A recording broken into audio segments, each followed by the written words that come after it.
Di sini saya akan mengajarkan kalian bagaimana cara trading kripto khusus untuk pemula dari nol dan step by step memahami dari awal. Trading kripto itu aktivitas jual beli aset kripto. Jadi kripto itu adalah komoditasnya, trading itu aktivitas perdagangannya. Nah, komoditas itu kan ada banyak ya.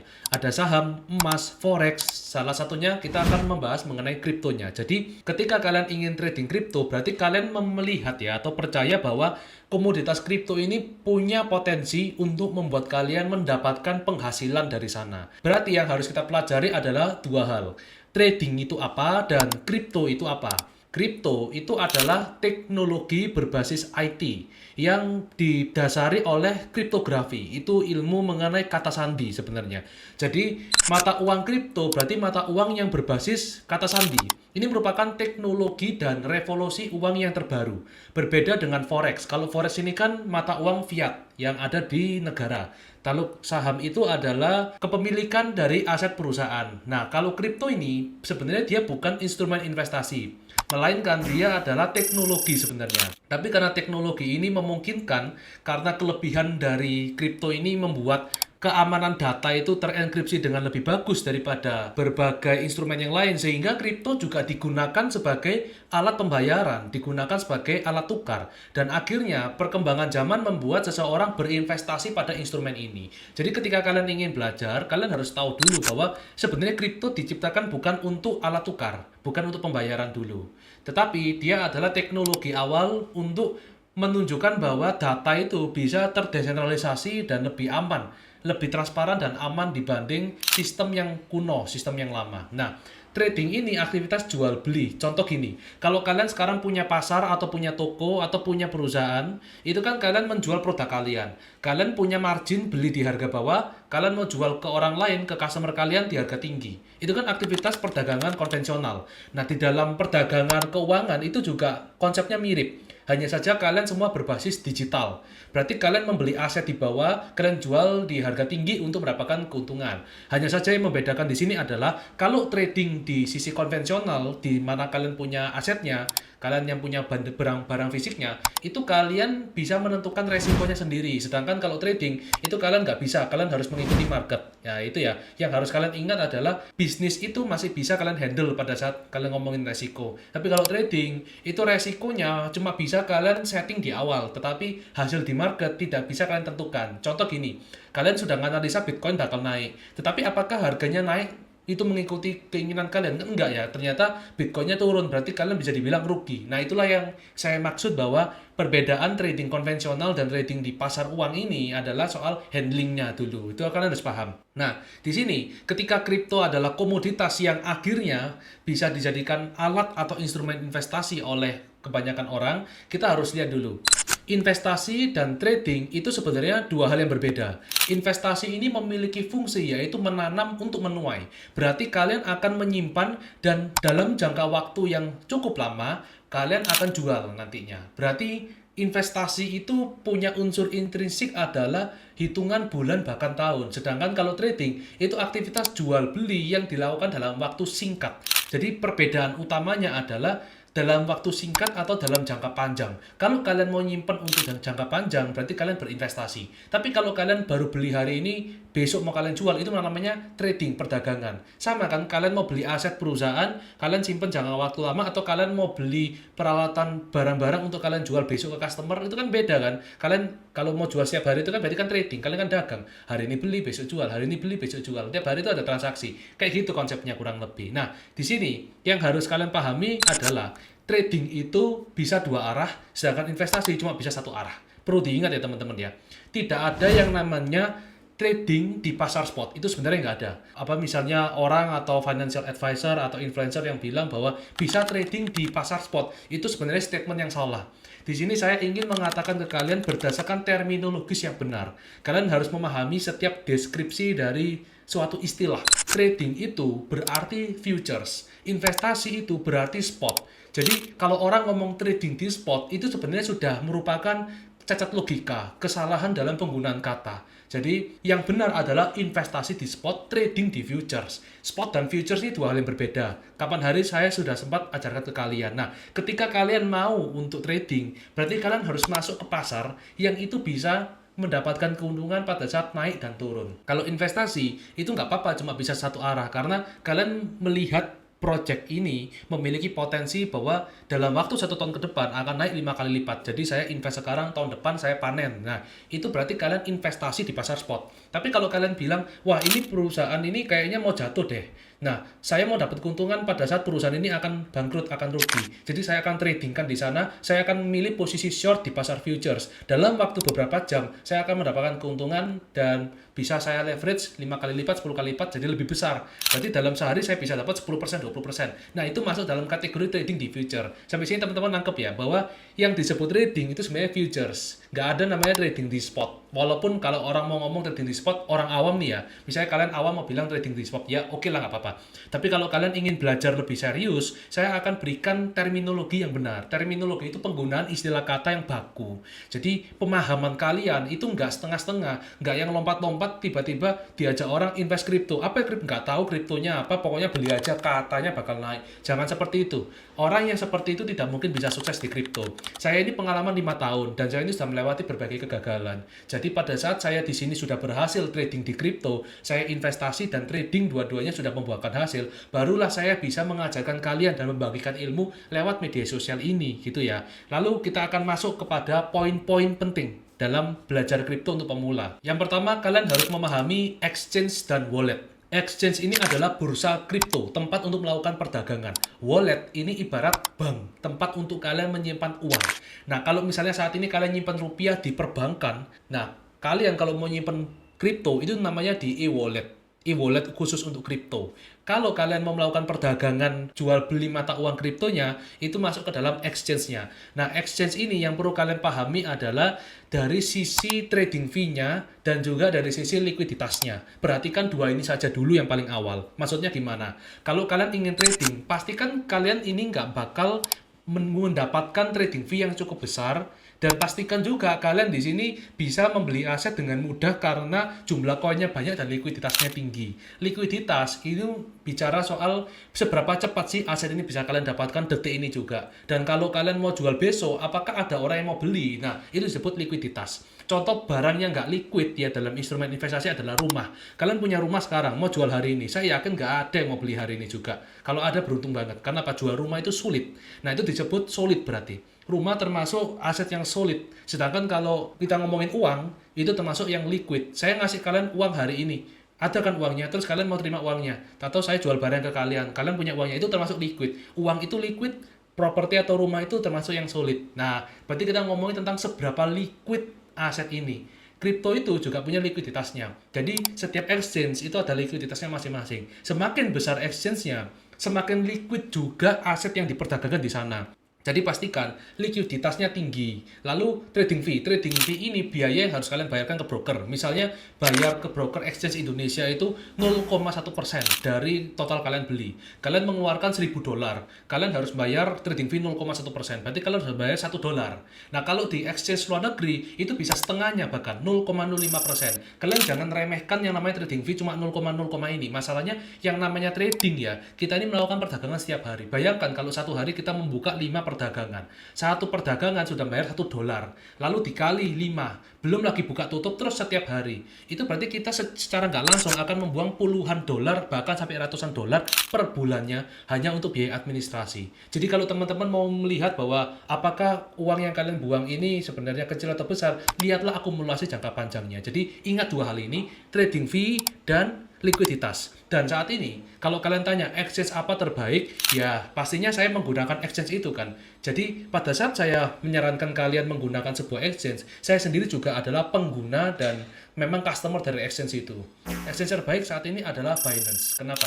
Karena sebenarnya nggak cuma dari likuiditas atau dari trading fee-nya, tapi dari tingkat kelengkapan koin, jumlah aset yang dimiliki Binance, atau juga tingkat transparansi, tingkat juga dia memiliki reputasi di publik, itu semuanya sama-sama besarnya. Jadi kalau kalian tanya exchange terbaik di dunia ya pasti jawabannya Binance. Itulah kenapa saya menggunakan Binance sebagai exchange untuk melakukan jual beli.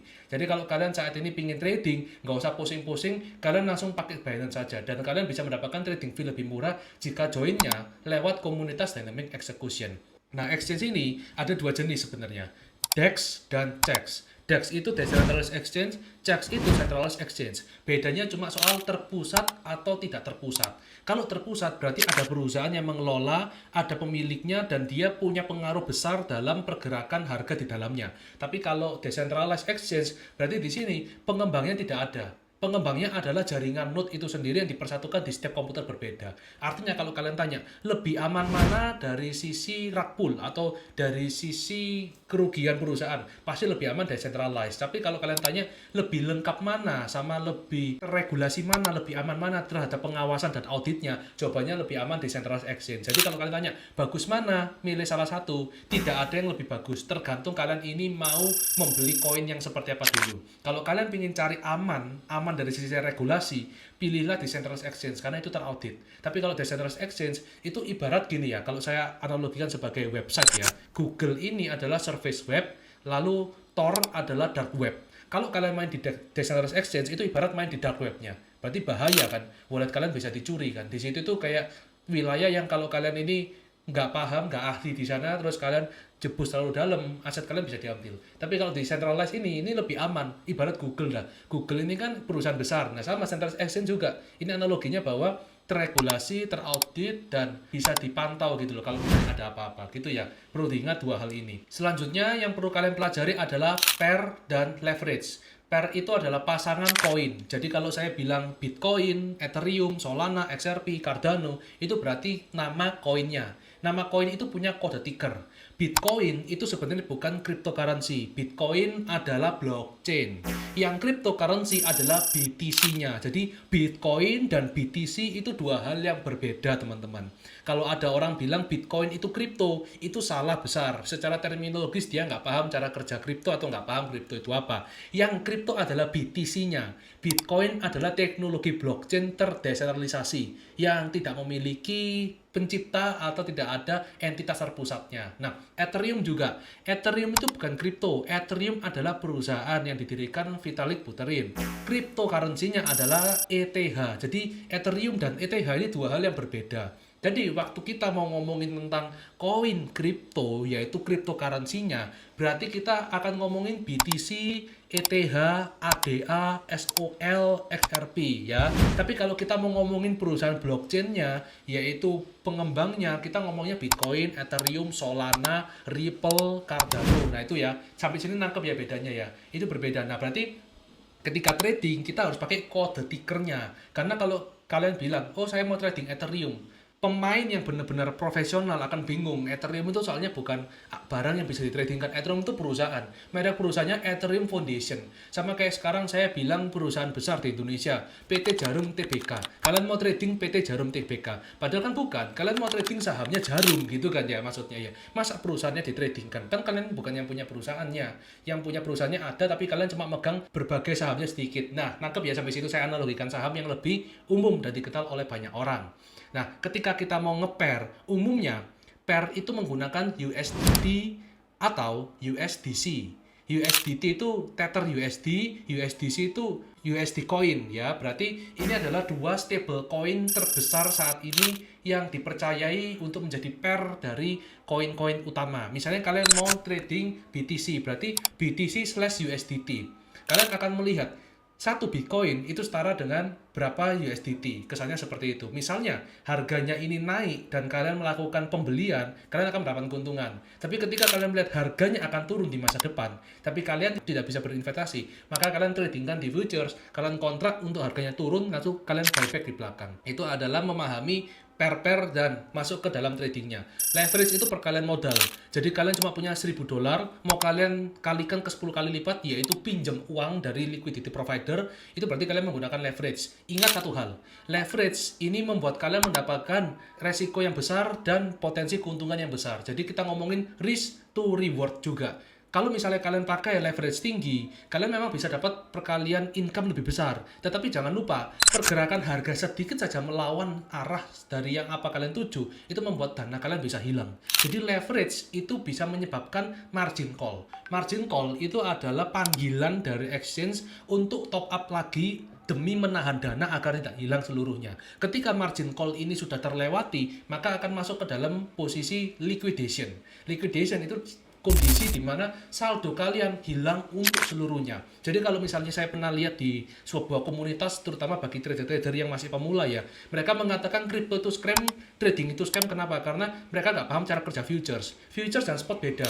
Dan futures ini lebih agresif daripada spot. Memang betul, spot dana kalian nggak bisa hilang dengan seluruhnya. Futures bisa. Tetapi di futures ini, pelajarannya menurut saya cukup advance ya. Karena orang kalau baru mau masuk, terus dia meresikokan kekayaannya, meresikokan dana pribadinya, yang dia nggak tahu itu apa. Masuk, hilang. Ya jelas, pasti hilang. Pasti hilang. Jadi kalian harus belajar dulu, pahami dulu cara kerja futures itu apa, supaya kalian tidak menyimpulkan trading itu scam atau futures itu scam.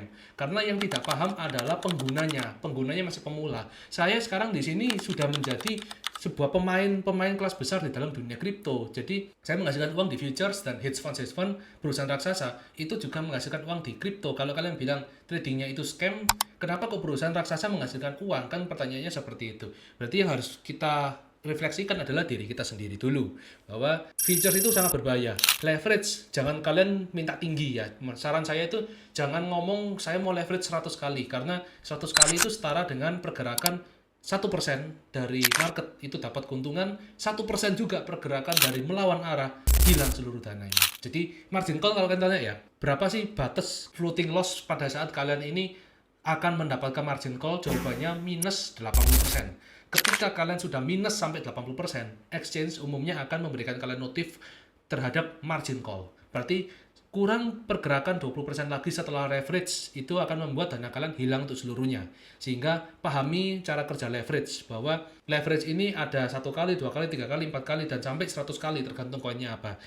Misal kalian menggunakan leverage 10 kali, berarti pergerakan 10% di market melawan arah, uang kalian hilang. Kalian menggunakan leverage 50 kali, pergerakan di market lawan arah 2%, dana kalian hilang. Leverage 100 kali, pergerakan melawan arah 1%, dana kalian hilang. Seperti itu ya teman-teman ya. Selanjutnya yaitu analisa. Analisa itu ada 2 jenis. Analisa fundamental dan analisa teknikal. Fundamental ini berarti bicara soal makro dari aset tersebut. Berarti kalian menanyakan developernya siapa, perusahaannya di mana, lalu tokenomicsnya berapa, use case-nya apa, dan utility project-nya seperti apa, white paper-nya mana, perusahaan sudah berdiri dari kapan, dan bagaimana kondisi makroekonomi global dari sisi keuangan moneter dunia. Itu disebut analisa fundamental. Berarti kalian akan melihat bukan dari sisi chart-nya doang. Kalian akan melihat dari sisi keseluruhan. Karena gini, harga kripto itu dipengaruhi juga sama fiat, dipengaruhi juga sama makroekonomi global, juga dipengaruhi dengan regulasi, juga dipengaruhi dengan instrumen investasi lain. Jadi kalau kalian di sini cuma ngelihat chartnya saja, tapi kalian nggak tahu ada berita apa hari ini, itu kalian tidak bisa dapat profit, kalian akan rugi. Nah, kalau analisa technical ini berarti fokus pada teknisnya saja. Kalian masuk ke trading view, kalian lihat chartnya. Kalau kalian lihat candle tuh, candle merah, candle hijau ya kan, kayak bentuk chart-chart. Itu yang paling banyak orang ajarkan kan biasanya. Masalahnya gini teman-teman, ini based on pengalaman saya sebagai seorang trader ya.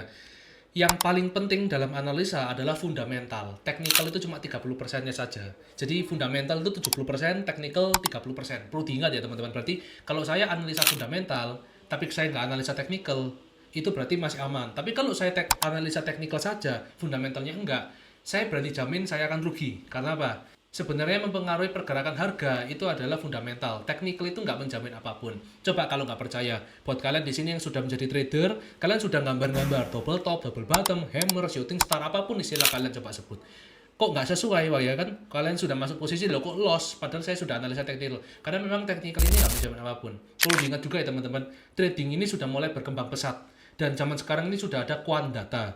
Quant data itu kependekan dari quantitative data, yaitu sebuah software gabungan dari IT dan robot trading, gabungan dari AI dan robot trading yang bisa mengambil keputusan dan di pasar keuangan itu bergerak dengan sangat amat cepat dan presisi. Berarti kalau kalian adalah manusia yang ingin trading, sebenarnya kalian ini melawan mesin, jujur aja seperti itu. Karena AI dan robot itu termasuk ibaratnya dewa dalam dunia trading. Saya ini menggunakan quant data. Itulah kenapa saya bisa mendapatkan win rate yang lebih besar dari kebanyakan trader. Dan saya mendirikan komunitas kenapa? Karena memang saya sudah punya infrastrukturnya, saya punya ekosistemnya dan bisa memberikan pada orang. Kalau kalian di sini pingin trading sendirian ya silakan gak apa-apa. Tapi kalau kalian loss, kalian harus belajar lagi. Kenapa kok ada trader bisa menang? Kenapa ada trader bisa kalah? Nah, saya kasih satu contohnya. Saya menggunakan quant data. Saya pakai robot misalnya ya sekarang ya. Kita ngomongin robot di sini. Robot saya itu bisa membuka posisi dan menganalisa dalam hitungan milidetik. Bukan detik tapi milidetik. Artinya apa? Kalau kalian membutuhkan waktu untuk melihat chart ya, kalian mau masukin pencet tombol A, tombol B, tarik garis. Itu udah 5 detik ya. Robot saya dalam kurang dari 1 detik sudah langsung buka posisi, cetek gitu. Dan kenapa kok dia bisa cepat ya? Karena dia adalah kalkulator sebenarnya. Kalkulator hidup itu sebenarnya robot ya. Nah itu baru robot, belum AI-nya. Kecerdasan yang memang bisa disetting. Gabungan dari robot dan AI ini jadi sebuah quant data. Nah quant data ini mahal sebenarnya.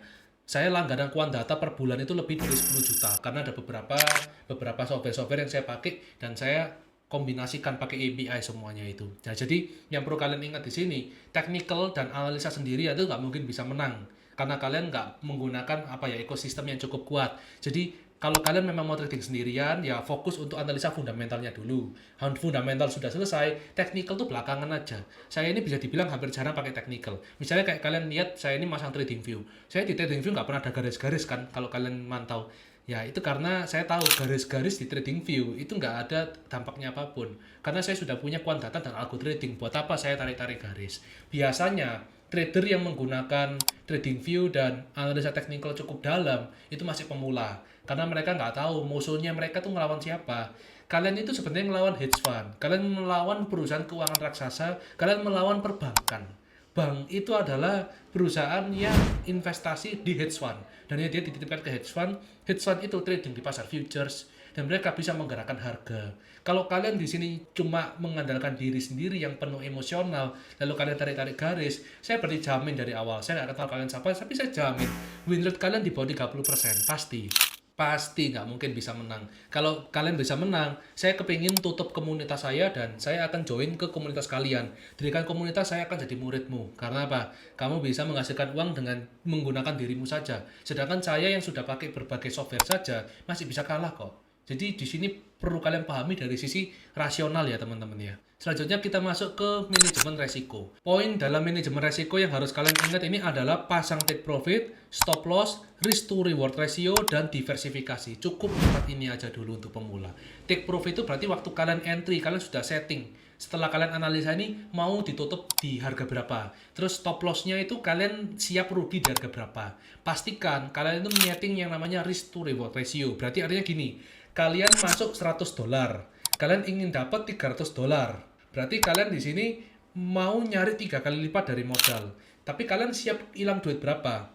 Kalau kalian siap hilang semuanya, berarti kalian kehilangan $100 untuk mendapatkan $300. Berarti risk to reward kalian adalah 3. Jawabannya cuma gitu aja. Karena risk to reward itu cuma perbandingan doang. Berarti di sini kalian coba pertimbangkan dulu. Kalau saya mempertaruhkan $10 untuk mendapatkan $20, layak nggak sih saya trading?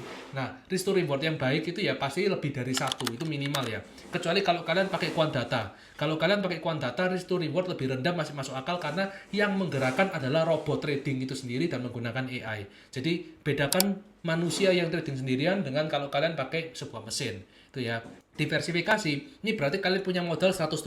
Jangan langsung $100 all in di satu tempat, jangan. Pastikan itu dibagi jadi 3-5.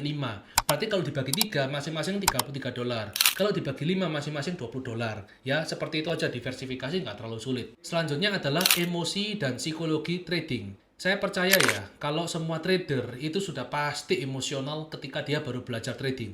Saya pun juga salah satunya pada saat saya pertama kali belajar trading di 1 tahun pertama. Ketika trader itu menang, dia akan euforia dan merasa dia paling hebat dan arogan. Tapi kalau trader ini kalah, dia akan langsung marah dan menganggap semua ini adalah penipuan. Nah, ini merupakan emosional yang tidak bisa terkontrol dan psikisnya akan rusak. Jadi kebanyakan trader pemula yang tidak punya resources, mereka pasti akan tidak beres secara emosionalnya. Nah, di sini kalian harus ingat satu hal dalam trading. Ketika kalian mau trading, kalian masuk ke sebuah pasar dengan resiko yang tinggi. Ingat ya, resiko tinggi. Ini bukan bisnis, ini bukan kerja di perusahaan. Ini trading di pasar uang. Berarti kalian dari awal harus sudah siap bahwa kalau saya mau kaya, saya juga harus meresikokan uang itu siap hilang. Berarti kalau kalian punya $1.000, kalian nggak mau kehilangan semuanya. Pastikan kalian cuma masuk $200 saja. Sisanya simpan di instrumen yang aman. Karena trading ini termasuk instrumen yang sangat agresif. Ganas sekali. Jadi kalian harus ingat itu dari awal. Pertama kali, siapkan diri kalian dengan mental yang kuat dulu. Dan yang harus kalian pikirkan nomor satu. Ini saran ya dari saya ya. Sebagai lead trader sebuah komunitas, saya saran. Yang ada di pikiran kalian adalah berpikirlah bahwa uang kalian akan hilang. Berpikirlah seperti itu. Kalau kalian nggak setuju dengan saya, ya sudah nggak apa-apa. Nanti kan kalian pasti akan menemui masalah sendiri. Tapi kalau kalian setuju dengan saya, kalian pasti akan lebih berkembang dengan baik. Karena apa? Psikis kalian aman. Dari awal kalian sudah menganggap uangnya siap hilang. Saya waktu trading itu menganggap uangnya siap hilang. Tetapi waktu saya trading, saya nggak ngasal-ngasalan. Saya pakai analisa juga dan pakai quant data. Tapi kenapa kok psikis ini penting? Karena kalaupun memang nggak sesuai dengan plan, nggak sesuai dengan prediksi, nggak sesuai dengan analisa, kalian itu bisa nerima dengan lapang dada. Karena kehidupan kalian ini nggak boleh terganggu hanya karena loss, nggak hanya karena kalian ini uangnya hilang sebagian di trading. Itu kan kesannya kayak konyol ya. Dan pemula pun pasti mengalami hal itu. Jadi saran saya, anggaplah itu uang hilang saja dulu. Tapi kalian serius tradingnya itu. Anggaplah ini uang saya sudah siap dah. Kalau profit ya bagus, kalau loss ya sudah nggak apa-apa. Itu berarti kalian menciptakan emosional yang stabil. Dengan emosional yang stabil juga, apapun yang terjadi di market ya, kalian tidak akan menghadapi masalah apapun. Pasti, mental kalian pasti aman. Selanjutnya yaitu adalah gunakan tools pendukung. Sebagai pemula, kalian masih bisa mendapatkan software yang gratis. Misalnya pakai TradingView, CoinMarketCap, CoinGlass, CoinAnalyze, CoinGecko, itu semua gratis buat kalian. Jadi kalau kalian mau lihat data agregator, ya udah lihat CoinMarketCap. Kalian mau lihat dalam data open interest futures, buka di mana itu CoinGlass. Nah, terus kalau kalian mau lihat technical analysis, ya itu pakai TradingView. Semua ini gratis. Memang ada yang berbayar dan yang berbayar pasti lebih bagus ya fiturnya. Tapi gratis pun nggak masalah. Buat kalian belajar lebih dalam, pakailah tools-tools itu. Buat kalian trading juga pakailah tools-tools itu. Ya, jadi tools ini sangat membantu sekali buat kalian berkembang. Kalau masih pemula nggak usah bayar-bayar apa-apa dulu karena di sini tuh kalian belum menghasilkan uang. Jadi mau bayar-bayar pun juga nggak ada gunanya. Kecuali kalian sudah pro trader ya.